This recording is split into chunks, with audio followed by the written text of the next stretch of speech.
लोग बताते हैं कि मरने के बाद शरीर के अंगों का ध्यान करना चाहिए। कुछ लोग कहते हैं, इन लोगों के पीछे ना पड़ो, शास्त्र क्या कहते हैं बस। शास्त्र क्या कहते हैं, कानून को देखो या शास्त्र को देखो। देश का कानून क्या है वो देखो, और हमारा शास्त्र क्या कहता है वो देखो। बाकी लोग क्या कहें, जितने मुख उतनी बातें, किस किस की सुनोगे। कुछ लोग बताते कि मरने के बाद शरीर के अंगों का दान कर देना चाहिए, इससे पुण्य मिलता है। लेकिन शास्त्र बताते हैं कि मृत्यु के बाद समस्त शरीर अग्नि का होता है और मृत शरीर से छेड़छाड़ नहीं करनी चाहिए। यही क्या ये सही है? बिल्कुल यही सही है। मृत शरीर के साथ छेड़खानी नहीं करनी चाहिए। अग्नि संस्कार होना चाहिए और उनकी अस्थियों को गंगा जी में प्रवाहित करना चाहिए। और ये नियम है, जब तक मन 13 दिन तक उस आत्मा का उस शरीर से संबंध होता है, उस शरीर के साथ जो जो क्रिया होगी उसका उसके ऊपर असर होता है। और जब कर्म कांड की रीति से संस्कार हो जाता है, अस्थियों को जब गंगा जी में प्रवाहित कर देते हैं, घर में शुद्धिकरण होता है, उसके बाद वो आत्मा उस शरीर से संबंध तोड़ करके आगे बढ़ती। इसलिए शरीर के साथ छेड़छाड़ नहीं करनी चाहिए। यहाँ तक कि कहा, शरीर के साथ यदि छेड़खानी कर दी, मैंने एक आंख भी दान कर दी किसने बाद में, तो अगले जन्म में एक आंख वाला ही पैदा होगा, ऐसा होगा। इसलिए मृत शरीर की जो क्रिया शास्त्र में लिखी उसके अनुसार ही दाह संस्कार करना चाहिए।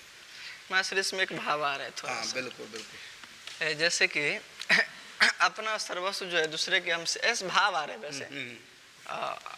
तो जैसे कि सबको दान किया जाता है, ऐसे कुछ पहले सोचा।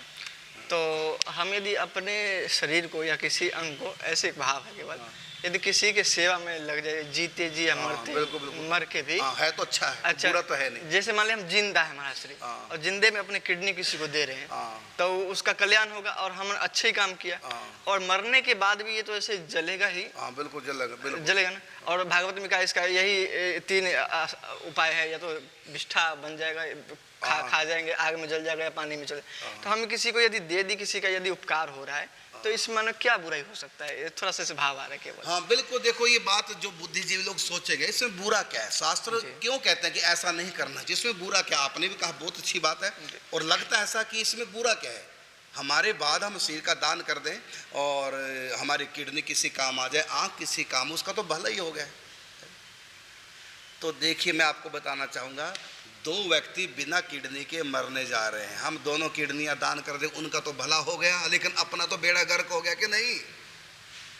उनका भला तो हो गया, इसमें कोई दो राय नहीं, उनका तो हो गया भला, लेकिन अपना तो बुरा हो गया।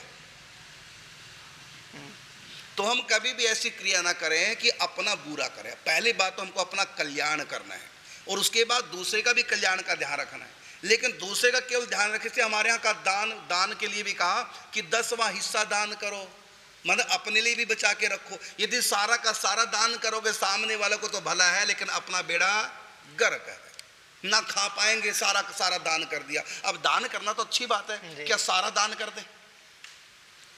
तो हम परोपकार तो करें, इस ढंग से करें कि अपना बुरा ना हो जाए। अब हम माला करते हैं, दया आ गई इसके पास माला नहीं, चलो अपनी माला दे दी। अपनी माला तो उसको दे दी, उसको पता नहीं क्या करेगा, माला का करेगा कि नहीं भजन, लेकिन अपना तो भजन छूट गया। और दूसरी बात, हमारी किडनी लेकर वो तो जी गया, अब जी के अगर वो शराब पीता है तो, और जी करके जिसने पाप किए तो, समझना बात को। इसलिए हमारे यहाँ कहा कि दान भी देश काल पात्र को देखकर करना चाहिए। हमारे बात तो कोई भी शराबियों की किडनियां खराब होती हैं, और पैसा उनके पास खूब है, तभी शराब पी रहे हैं, तो वो जाएंगे तो उनको किडनी चाहिए, और हमारी किडनी उनको लग गई। अब हमारी किडनी ने उनको जीवन दिया, और कर क्या रहे? जीवन से शराबें पी रहे हैं, पाप कर रहे हैं। तो कब गीता में कहा कि किसी को भी दान दे सकते नहीं? तो और फिर क्या गारंटी कि किसको हमारी किडनी जाएगी, किसको हमारी आंख जाएगी? और क्या करेगा? आंखों का प्रयोग भोगों में लगाएगा। समाज यदि गुरु को देना हो, गुरु को दे सकता है कि नहीं? गुरु जी कहते हैं मुझको चाहिए नहीं, जो प्रभु ने व्यवस्था मेरे लिए की, वो मैं एक आंख में ठीक हूँ। यदि मैं सूरदास हूँ, मैं सूरदास ही ठीक हूँ। मेरे कर्मों के अनुसार जो भी मेरे साथ हुआ है, मुझको किसी की कोई किडनी नहीं चाहिए, नहीं आंख चाहिए। सच्चे संत तो यही बोले, वो दूसरे को दुख देना नहीं चाहेगा। मैं क्यों किसी की लूँ, क्यों किसी को कष्ट दूँ?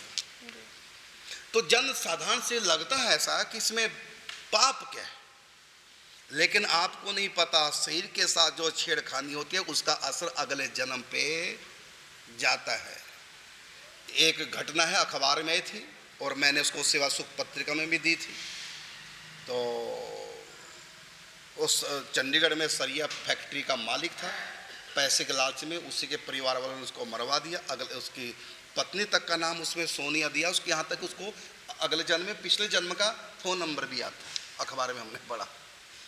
और उसको जय सरिया जहाँ मारा गया, इस जन्म में भी उसका वहाँ निशान था, अगले जन्म में भी उसका असर होता है। तो इसलिए हमको ऐसा नहीं करना चाहिए। फिर भी यदि कोई कर रहा है तो वैसे परोपकार जैसा तो लगता है, परोपकार तो हो गया, लेकिन हम परोपकार करते करते अपना बुरा ना कर बैठे। जैसे कि गीता में कहा, देश काल पात्र को देखकर दान करना चाहिए, लेकिन जब आपने कहा कि मेरे मरने के बाद किडनी दान कर दी जाए, है ना, फिर वो देश काल पात्र कहाँ रहा? फिर तो कोई भी आएगा, शराबी भी आएगा, उसको भी तुम्हारी किडनी जाएगी। तो तुम्हारी किडनी का किया क्या उसने? अब तुम्हारी किडनी कर क्या रहेगी उसके पेट में जा करके?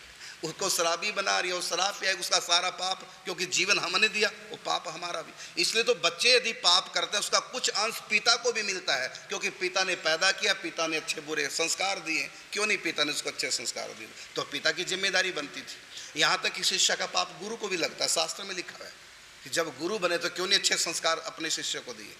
तो इसी प्रकार हमारी किडनी जिसको जाएगी, यदि वो शराबी को चली गई, उस शराब का पाप हमको भी लगेगा।